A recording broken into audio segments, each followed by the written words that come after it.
Thank goodness we have this magician. We have a magician in Marrakesh, in Ali. So thank you, Ali. And so, without further ado, can you please put your hands together and welcome to the World Storytelling Cafe Friday night, Gita Javed. Thank you. I'm so excited to The be here, stage is and it's yours. a wonderful platform, John. Thank you for giving me this opportunity. So, I'm going to share a folk tale from India. But before sharing that folk tale, I would like to explain a little concept about that story so that you can follow that story. So, back here in India, we have this tradition of eating pan. So, what is pan? Pan is a betel leaf, and it is taken together with this nut. It is called the areca nut, together with this lime paste. The three are taken in a particular ratio, in a particular combo, and it is taken after heavy feast.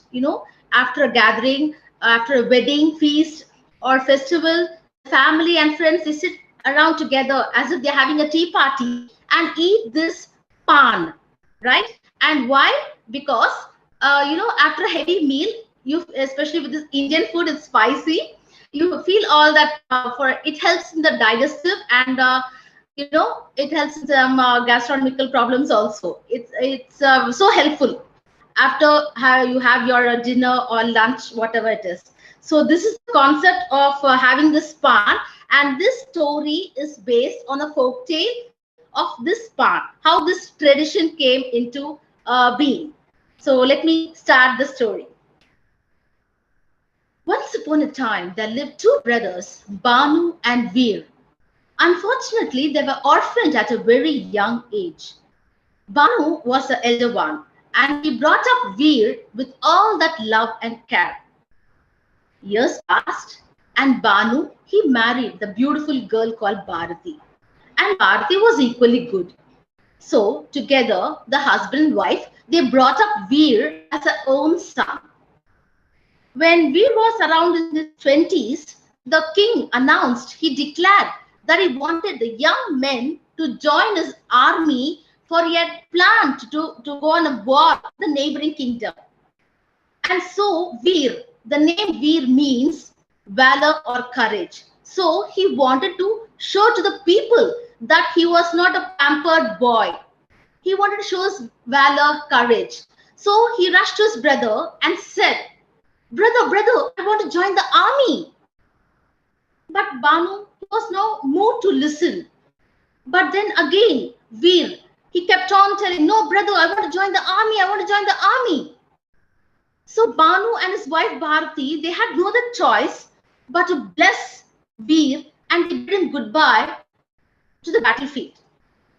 So Veer, he joined the army, and the king together with the army, they all went to the battlefield. The battlefield was not somewhere near, it was a very far away place. They had to cross deserts, mountains, rivers. Many months passed. There was no news about the army or whatever, the war. No news. And then a few months later, they did receive a message that the king had vanquished his enemies and the army was returning victoriously. At last, Banu and Bharati, they heaved a heavy relief. They were happy. They thought they were waiting for Veer to walk on the road. But that never happened. Days passed. A group of soldiers belonging to their own village returned from the battlefield. Banu rushed to the soldiers. He stopped them and asked them, my dear friends, did you see my brother Veer? One soldier said, your brother Veer, right? He died in the battlefield. What? Veer died in the battlefield? Yes, he died. Another soldier quipped, hey, no, he did not die, but he was grievously injured. Veer was injured in the battlefield? Banu was shattered. And then the third soldier said, hey, no, he was doing good. He was on his way home. Hasn't he come home yet? Banu said, No. Banu, tears fell down from his eyes. He didn't know what to do. He rushed back to his wife, Bharati. He said to his wife, Bharati, I cannot live like this. I need to know what happened to Veer. So I'm going in search of Veer to the battlefield. Bharati said, What am I supposed to do without you two guys? Please, take me along with you. She begged and pleaded. Banu had no other choice but to take Bharati along with him to the battlefield. You know where the battlefield is, right? They had to cross rivers, mountains, deserts. So the husband and wife, they kept walking. The deserts, they crossed the rivers. At one point of time, Bharati could not take it anymore. So the couple decided to take a break. So they rested in a nearby village, a village on the way to the battlefield. But unfortunately, Bharati, she died in the arms of her husband, Banu. They just wanted to take rest, but she passed away in the arms of her husband. Seeing his wonderful, beautiful wife pass in his arms, Banu also passed away out of shock. Both of them died. Meanwhile, Veer returned from the battlefield victoriously. He rushed to his house, only to be welcomed by a haunted house. He shouted, Brother, sister-in-law, brother, sister-in-law. No one turned, except for the neighbors. They came out, Veer, oh Veer, is that you? Oh, you're doing good, you're alive, Veer. Yes, it's me, Veer. But where's my brother and sister-in-law? They fell silent. One neighbor said, Veer, they went in search of you to the battlefield. What? They went in search of me to that battlefield? Do you know how far it is? Why can't you better stop them. No, they did not listen. So Veer had no other option. So again he went back to the sea. He took the same path and he returned to the battlefield. As destiny has its own way of playing games, Veer decided to take a break in the same village as his brother and wife took. But upon entering the village, he saw a unique tree, a tall tree, and a creeper plant hugging the tall tree. And then there was a small temple. Veer hadn't seen such a tree and plant in his life. So he asked the villager, Dear friend, what is this tree and this temple? It's something unique. The villager said, My dear friend, few months back, a couple came. They were in search of the brother who went to the war, into this faraway battlefield. But unfortunately, both of them died. Upon hearing this news, Veer knew who they were talking about. It was his brother and Bharati, the sister-in-law. Grief filled his body from head to toe, and he immediately changed into a limestone. All the three died. Even in the death, they proved love, trust, and loyalty. The tall tree is Banu. The creeper hugging the tall tree is his wife Bharati. The limestone, the statue, is Veer. That is why in our Indian tradition or Indian custom, after a heavy meal or in a feast, in a wedding, in a gathering with friends and family, we share this palm, this leaf together with this areca nuts. This nuts, this leaf, and this limestone paste. So we just put it together, right? All in the right quantity. A little bit of lime paste, and we just fold it and we eat it to show our love, loyalty, and trust to the friends and family who have gathered to have this spa after a feast or a wedding or a festival, for anything that matter, after a heavy meal actually. And that's why we have this pan, and that's the story of pan. That's the end of the story. Thank you. Thank you, Geeta. And what a wonderful what just have something that brings people together like that and just shows their loyalty. Fantastic story. Did you like that story, Louis? Yeah. So another round of applause for Geeta. If she disappears, it's not because Thank you. she's because it's getting very late in India, so she might just have to go. So we'll all say goodbye now, and then you can go exactly when you like. You can stay as long as you like, or you can leave when you like. But I'll say a bit. I'll we say a won't bit. think badly of you. So a wonderful story. Thank you. Now, what courtesy of Ali's magic carpet, we are now taking ourselves from India to Canada, where Norman Perrin sits in his magnificent library. Could we please And then you can go. put our hands together for Norman Perrin? The stage is yours.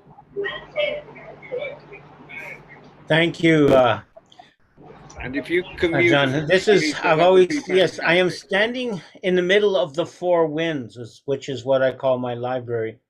But, and this was coming up as one, what story am I going to tell? What story am I going to tell? Well, because Louis and the others are here, I chose this story, or you can say the story chose me. It's a familiar one to Americans, but it's one of my favorites to tell. And it starts a bit like this.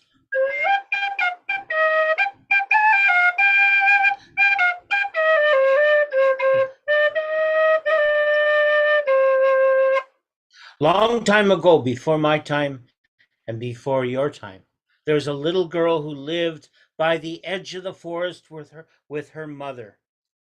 And every day the mother would go into the forest and bring back wonderful things, herbs for the cooking pot, or nuts, or berries. And the little daughter wanted more than anything else to go into the forest with her mother to explore. But the mother said, "You are not old enough, my little child. When you are old enough to go by yourself, you can go. But until then, you can only go into the forest when I am with you. Remember that." And that is because there is a creature in the forest. The creature is the gunny wolf. The gunny wolf is huge and shaggy with bright burning eyes and long, sharp teeth. So, little daughter, don't go into the forest unless I am with you. Yes, mother, said the little daughter, I won't go into the forest without you. But she looked out the window into the light and the shadows of the forest, and you know what she really wanted to do. Well, one day, the mother looked at little daughter and saw, "Oh, little daughter, your clothes are all tattered and torn and worn and gray. I must go into the town to get more cloth to make you a new dress, a new shirt, and other clothes. Now, while I am away, you are to stay inside the house.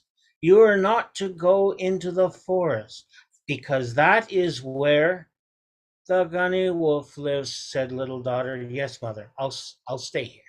I won't go into the forest." But so the mother left the house, went to the path down to the village, and little daughter sat there and sighed and looked out the window.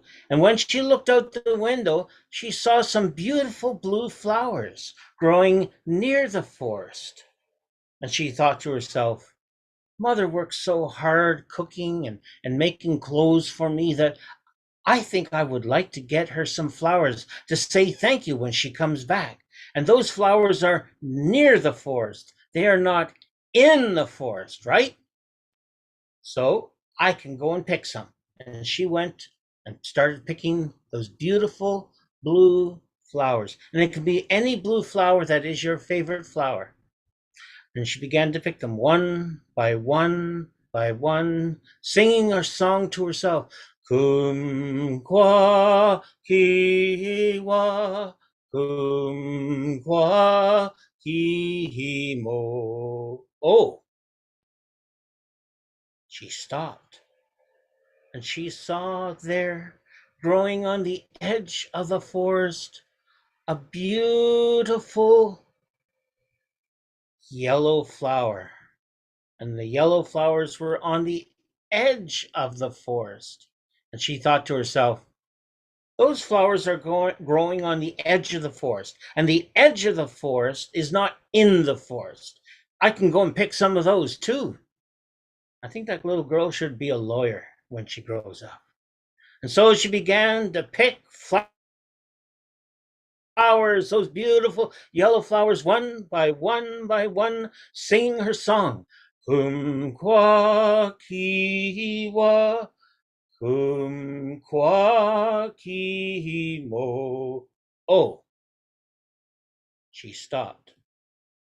She looked into the light and the shadows of the forest, and there, just inside the forest, in the shadows and the light, was the most beautiful red flower that you had ever seen. And he looked at it, and she thought to herself, red is mother's favorite color of all. And that flower is just inside the forest. And if I run in and go and pick it, I'll be right out before the gunny wolf knows. And so she ran in, she picked that red flower, and then she saw another one. And she went and picked that. And then she picked that one. And slowly, little daughter went deeper and deeper and deeper into the forest, singing the song. Kumquat kiwa, kumquat kihimo. Oh, she stopped. And she looked up and up and up. And what did she see?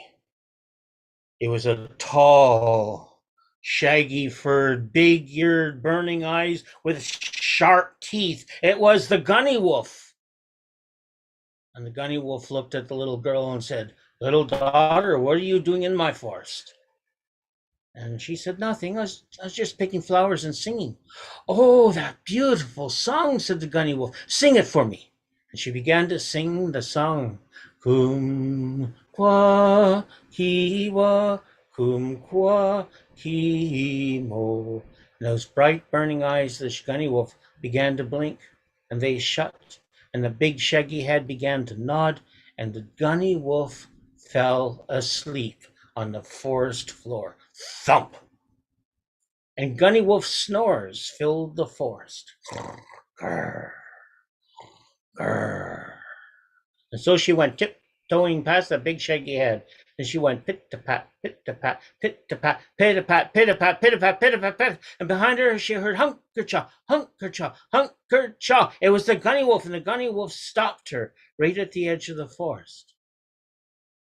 He said, little girl, why for you run?" "Oh, I no run," she said.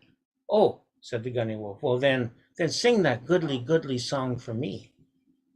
And so what do you think the little daughter did? She began to sing once more. And this time she sang from deep inside, singing, "Kumquat kiwa, kumquat kihimo." And she watched the gunny wolf fall asleep again. Thump! And the gunny wolf's snores filled the forest and the clearing, and the little daughter tiptoed past that shaggy head into the clearing, pit-to-pat, pit-to-pat, pit-to-pat, pit-to-pat, pit-to-pat, pit-to-pat, pit-to-pat, and she heard behind her, hunker-chaw, hunker-chaw, hunker-chaw, and she came to her door. She stopped. she turned around and she took a bunch of the flowers she had picked and threw them at the gunny wolf. And all those flowers hit him on the nose. And when he stopped in surprise, she ran inside and shut the door. There stood the gunny wolf, surrounded by red, yellow, and blue flowers. Nobody had ever given him flowers before.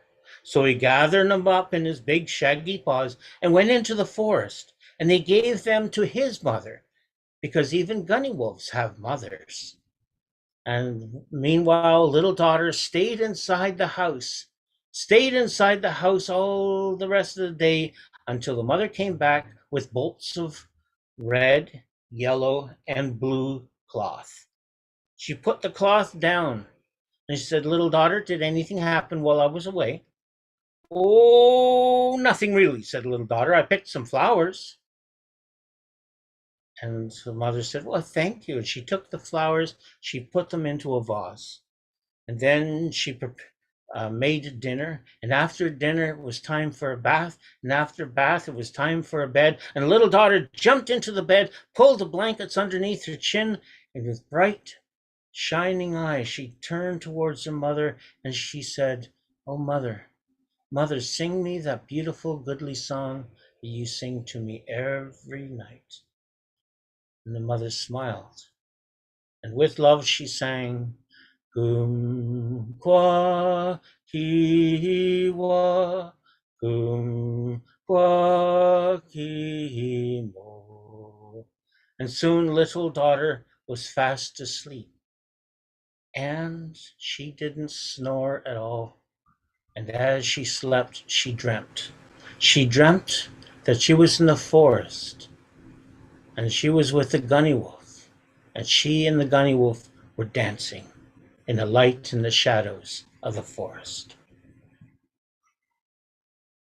And that's my wee tale. Thank you, Norman. Fantastic. A round of applause for Norman. Did you like that story, Louis? Louis, do you like this when we have lots of storytellers on at one? Pardon, John? Do you like the idea of having lots of storytellers on the Friday night? Yes, I really do. But indeed. okay, so but next week we've just got one, which is Kath Edwards. But the week after, have another group, and maybe Bubba C would agree to be part of it.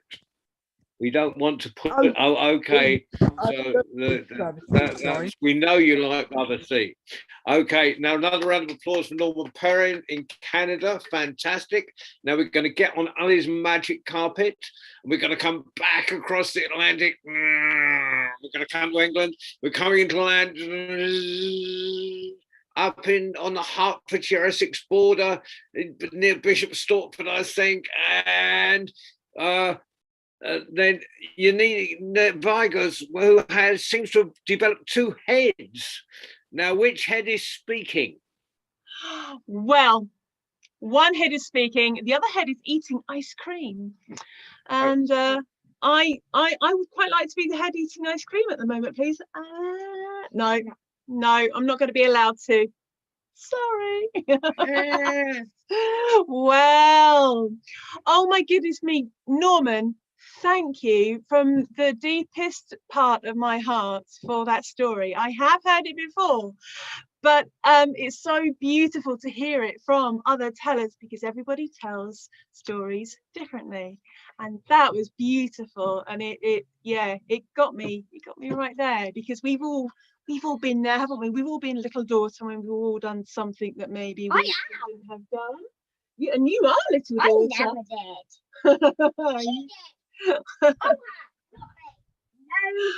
No. Thank you so much. Try to sit down. Yes, I will. Okay. Well, my little daughter has said, "Mummy, can you tell the story about little daughter's friend?" And I said, "Yes, I will tell the story of little daughter's friend, because little daughter had a friend called Tom. And Tom lived with his mum. And they lived together in a house with a pointy roof. And they lived there quite happily. Every day was the same though. Day in, day out, Monday, Tuesday, Wednesday, Thursday, Friday, Saturday, Sunday. But this particular day was a little bit different because this particular day was nearly Tom's birthday. And if you have ever had a birthday, then you are a special person. If you've ever had a birthday, put your finger on your nose. John's had a birthday. John's had quite a few birthdays. With lots more to go. Louis had lots of birthdays too. And David. And have you had lots of birthdays? Oh, you're putting ice cream on your nose. Oh my goodness me. Ah! Well, you've had 7 birthdays. That's a lot of birthdays. Sit yourself down. Well, this particular day, Tom was so excited because it was nearly his birthday, but not quite. And Tom's mum was excited, but she also felt a little bit worried, a little bit sad, because she wanted to give Tom the best birthday present in the world, but she didn't really have much money. So what wonderful thing could she give him? She had to think. She scratched her head, she scratched her beard, and she picked her nose and did all the things that people do when they're thinking. Suddenly she had an idea. She went to her cupboard and opened the cupboard, and there, right at the back of the cupboard, was the penny jar. And she opened the penny jar and looked inside, and it was full up to the top. Because every single day when she went to market, if she saw a penny on the floor, she would stop and pick it up. 1 penny piece went into the jar. 2 penny pieces went into the jar. Sometimes she got lucky and found a big, shiny 50p piece. Those would go into the jar, but she didn't find many of them. But when the jar was full, right to the top, right to the brim, she took that jar into market with her. She took it to the fabric store. She took it to the fabric store and she swapped that jar for 5 meters of soft, dark blue velvet material. Kind of like, maybe like one of the blue colours. There. You can choose which blue colour she had. She took that material home, and when she got home, she gave it a huge shake, like she was shaking out a blanket. And she laid it out on the floor, because they were so poor. They didn't even have enough money to have a table. But she didn't mind. She laid it out on the floor, and with the most enormous pair of scissors that you've ever seen. If you've got your scissors, then you can hold them up too. Have you got your scissors with you? They're in the kitchen. Don't worry. Louis, have you got some scissors with you today? Hey, Louis got some. Oh, don't hold them too close to your mouth. Oh, goodness me. Safety first. Hold them at a safe distance. Be careful where you point those scissors, Louis. Oh, my goodness. Babasie's got metal scissors. Look at that. Well, we've got some real pretend scissors here. She took a pair of scissors and she cut the material.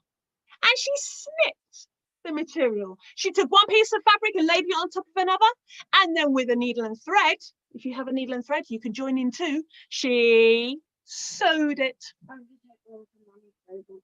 And she stitched it. And she hemmed it. And at the end of all that making, she had made Tom the most wonderful birthday present. The next morning, she woke him up out of bed. She said, Tom, it's your birthday. Happy birthday, my darling, my beautiful, precious. I'm not a boy. We're pretending. It's okay. And she gave him the most beautiful, gorgeous. Oh, we better sit down before it falls then. She gave him the most beautiful, gorgeous blue birthday coat. Tom put it on straight away, over the top of his pajamas. Oh, and he loved that coat. Oh, it became his favourite coat.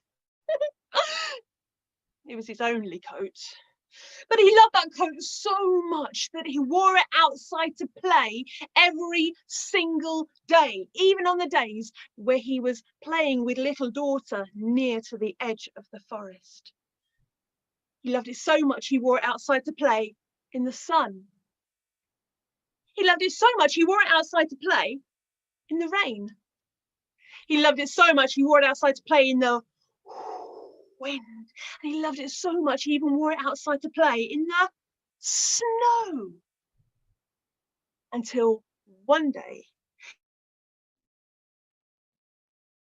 his mummy called him inside from being outside, and she gave him the look. Now, if any of you know what I'm talking about, and I think Papa C might do, and I think David knows what I'm talking about, Louis, you might not know what the look is. Okay, go for it. This is where you have done something maybe you shouldn't have done, and your mummy or your daddy or your, that's right, Baba C, they know what you've done, and they don't need to say a single. They just give you the, well, eventually Tom's mum did say, "Oh, Thomas. Oh, Thomas, look at your coat. Look at your beautiful blue birthday coat that I made for you. It's tattered and torn beyond all recognition. This will never do. Take it off and give it here." Tom didn't want to take his coat off. It was his special coat. It was his birthday coat. And so he said, "No, mummy, no, I don't want to. I've got a hole in the elbow, but that was where I fell out of the tree, and then the button's falling off, but then I got caught on a bramble and I got it."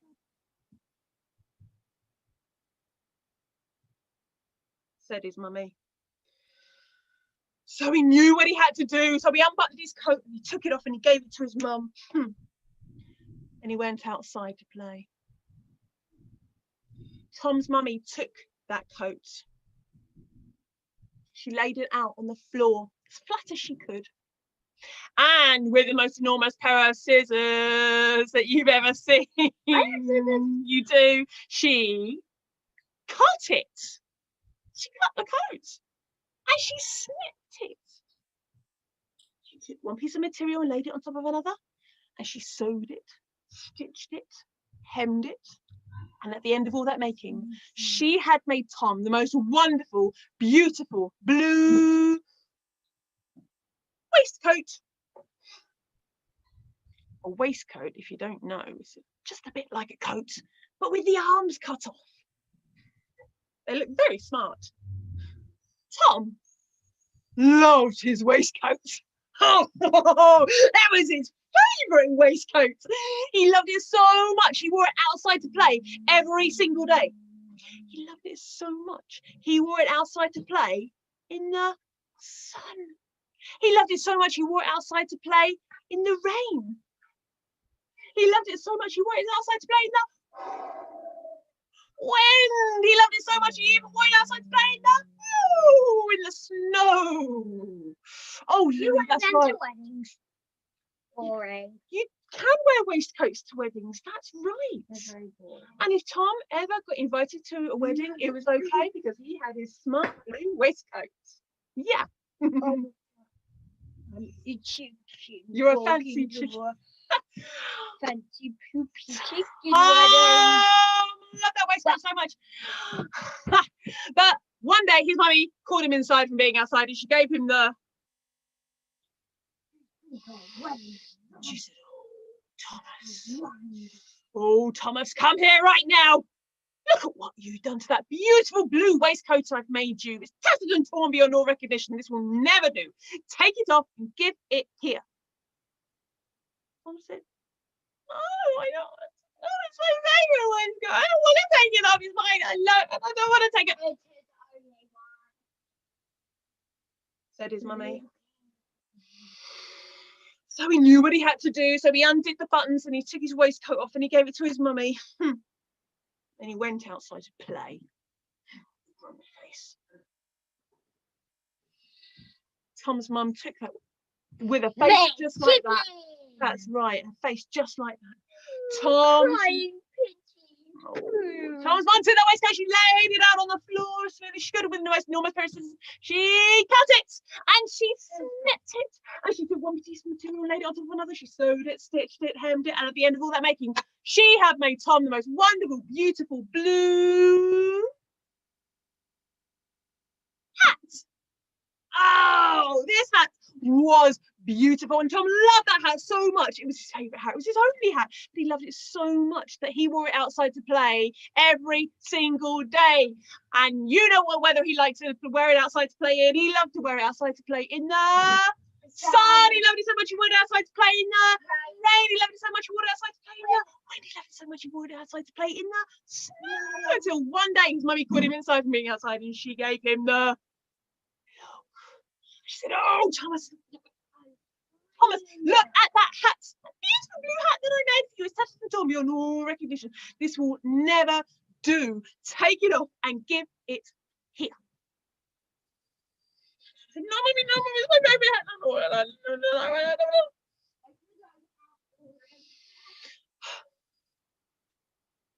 Went outside to play. Tom was not happy. His mum was getting impatient, so she took the hat and she laid it on the floor. One of the most enormous processes you've ever seen. She cut it and she snipped it, and she took one piece of material, she laid it on top of another, and she sewed it, stitched it, hemmed it, and the end of all that making, she called Tom inside from being outside. She had made Tom the most wonderful, beautiful blue button. Tom loved that fabric coated piece of button. Oh my goodness me, it was his favourite button. It was his only button. Oh my goodness, his one button on his shirt. He wore it outside to play every single day. You know how this goes by now. Let's see how quickly we can do it. Let's see if we can do it in one breath. Are you ready? Here we go. He loved it so much he wore it outside to play in the sun. He loved it so much he wore it outside to play in the rain. He loved it so much he wore it outside to play in the wind. I got it in the wrong order, but it doesn't matter. We're going to carry on anyway. He's doing it so much. So we put him inside, being outside. She gave him the look. And she said, "Thomas, look at that button, the beautiful blue button that I've given to you. It's tattered and torn beyond all recognition. Take it off and give it here." And Tom said, "No. This is my favourite button, Mummy, and I am not going to give it to you because I know what you're going to do with those scissors. This is my favourite button. I want to look at it. I want to keep it up." Said his mummy. He took it up and he gave it to her. And he went outside to sit down and have a quiet moment under a tree. Tom's mummy took that button and laid it out on her fingertip. With a slightly smaller pair of scissors, she cut it, she snipped it, she took one piece of material, laid it on top of another, she sewed it, stitched it, hemmed it. And at the end of all that making, she called Tom in from being outside. "Tom! Tom! Thomas!" And he came in. And she took him. And she sat him down on her knee. And she gave him the biggest, the hugest, the most enormous cuddle that she had ever given him. She gave him the story of his blue coat and how it got made smaller into a waistcoat, how it got made smaller into a hat, and how it got made smaller into a button, until all that was left of it was a story. thought you were going to turn it into a white tie. That Bow is the tie. story that he told me, and that is the story that I've told you. And if you loved it, you can go and tell somebody else. Janina, that was fantastic. I love how you told that story. I loved the work of your assistant, who, yeah, a big clap on Janina's assistant. You will notice that all the adults in India have had to go to bed, but the children from India, Jasname, because school has finished, are staying up all night to listen to the stories. So a big round of applause again for Janina and her assistant. Now, You could be like Jasname and stay up late tonight if you like. How's that? Yeah. okay, so we're getting back on the magic carpet, courtesy of Ali and Marrakesh. And we're going back across the Atlantic, but we're going slow south. We're going way down south. Going down south with a smile on my mouth. Going down south with a smile on my mouth. And we're coming to Austin in Texas. And where David Thompson is waiting. David, the stage, a big round of applause for David Thompson. And I believe you have two stories, two very short stories, but we want to hear both of them. So over to you, David. All right. I hope everyone can hear me all right. The stories I'm going to tell you today are from the Mesoamerican peoples, meaning the Inca, the Aztec, the Olmec, the Maya, and many other groups. But the two I have for you today, one is from the Mixtec, and the other is from the Inca. I thought it was from the Aztec at first, but it's from the Inca. So I hope you can listen, and I hope you have a good time. Hope you can hear this.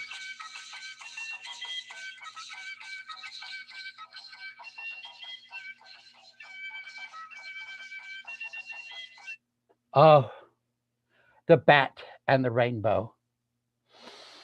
Poor bat. Oh, poor, poor bat. All gray and brown and naked wings and a very high-pitched voice that hardly anyone could hear. And he was so ashamed. He was so sad that all the birds were beautiful and they had beautiful songs and everyone loved them, but no one liked Bat.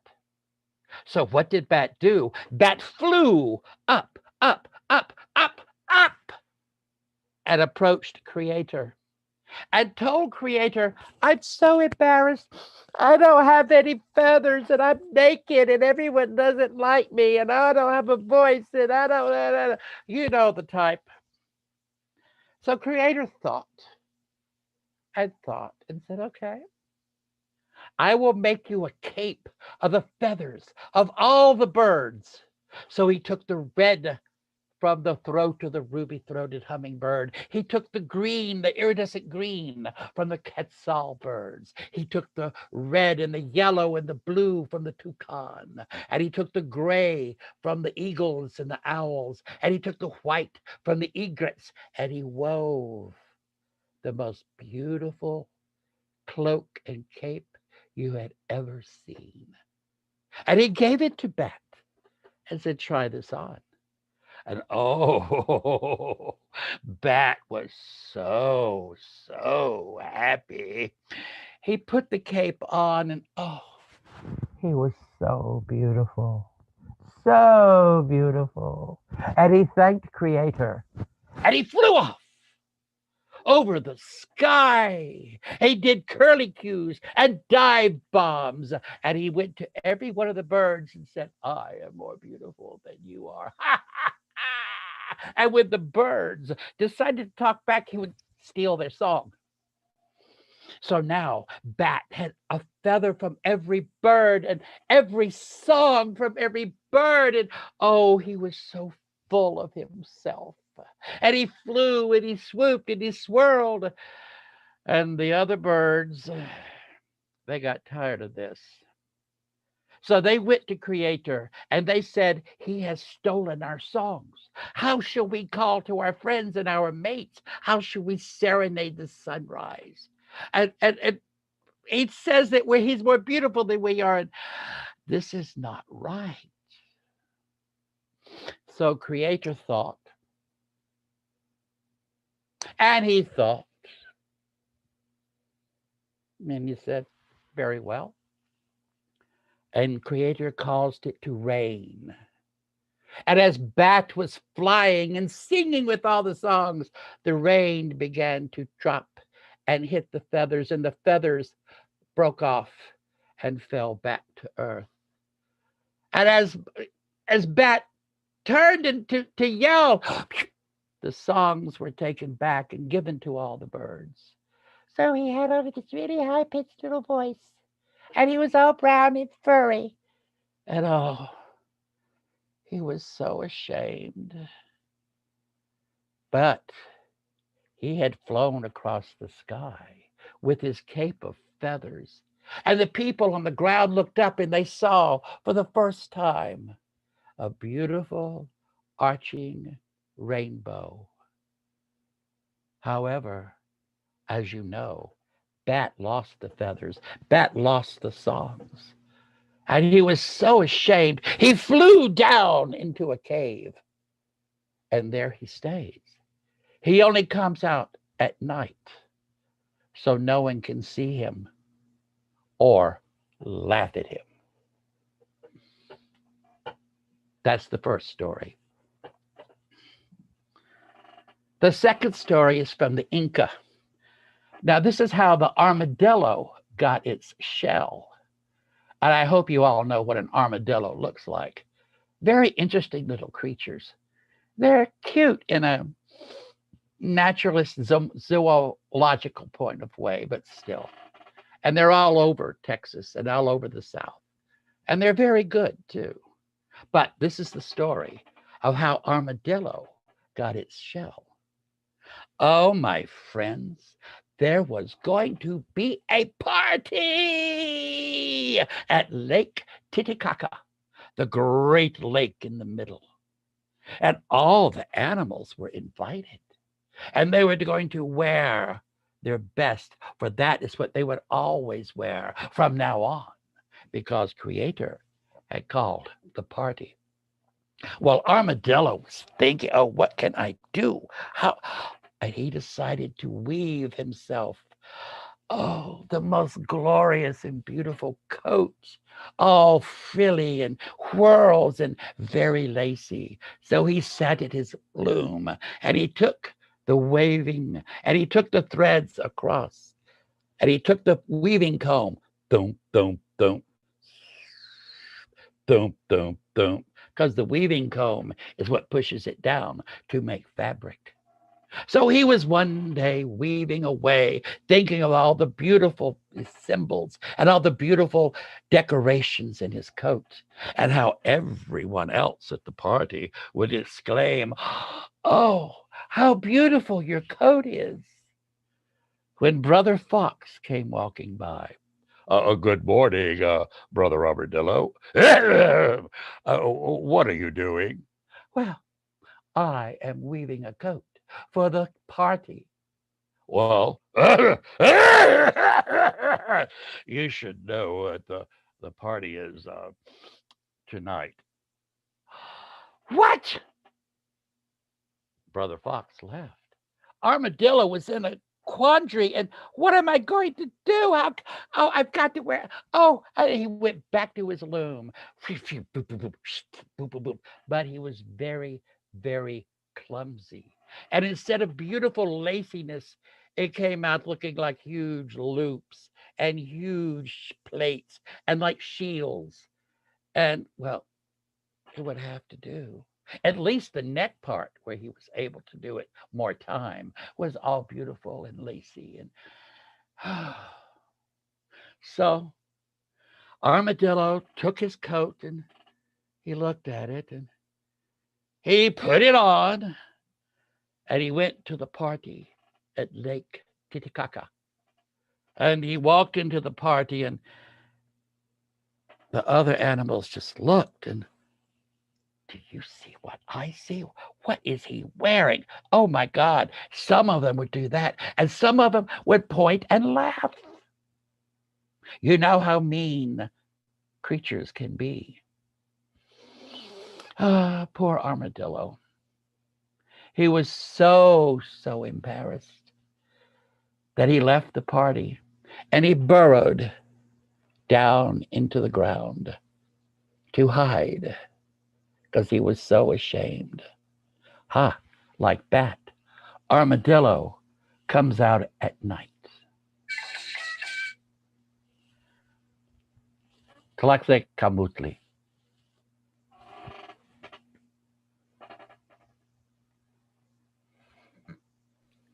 Thank you, David. A big round of applause. When I was in Texas, I was at an elementary school, it was an infant school, as we call it over here for the youngest.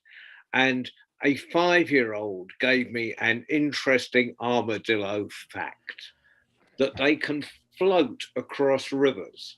They roll up into a ball and that captures some air and they float across rivers. And I never knew that. And of course, before I passed on that interesting fact when I went to my next school in England, I did Google it to check. Once more, a 5-year-old had educated me, and this happens all the time. But a wonderful 2 stories, David. And we have tonight, we started in India, we went up to Canada, we came across to England, then we went back to Texas. Fantastic. What a fantastic night. Louis, did you like tonight? We have to get the Louis sign of approval. Louis and Jasnami, I know, Jasnami, you were late here, but you must have enjoyed David's stories. But Yes, I've got a request. I enjoyed the stories that I heard.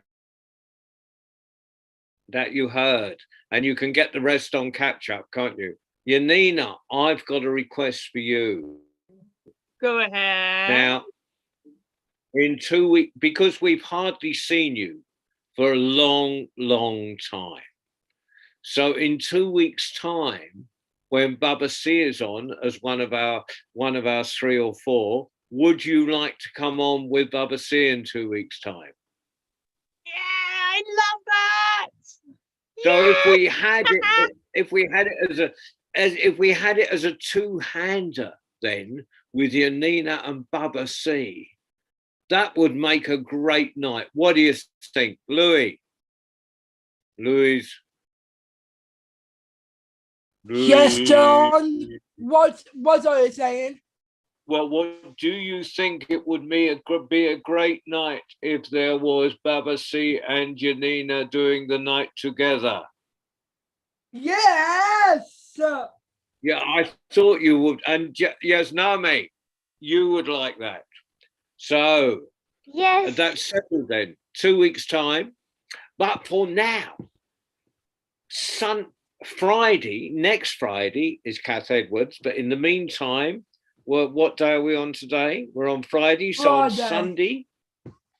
Yeah, I thank you. Friday. Yeah. Well, I forget these things. I'm getting very old. So on Sunday at 6 o'clock UK time is our worldwide story round. So everyone is welcome to come and tell a story then. Mike Russ from Get a Word in Edgeways will be comparing. And then on Tuesday, of course, there will be our young storytellers. Jasname always tells on a Tuesday. She sometimes tells on a Sunday as well. Then next Friday is Kath Edwards.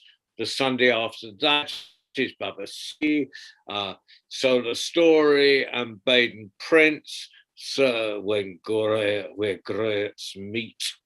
And then it just rolls on and on. Just keep on our schedule. But for now, a big round of applause for everybody, including Ali, who fights the techno gremlin with magnificence, and has the magic carpet to take us around the world. Thank you, John. Thank you, Fiona. Thank you, Noe, David, Baba, Claire, Yanin, Jasmine, everyone. Thank you so much. You're more than welcome, Ali. I love the way that you drive your emission-free magic carpet. Thank you, Ali. so much, Baba. Thank you. And one quick thing to David. David, from the north to the south, telling stories is what it's all about.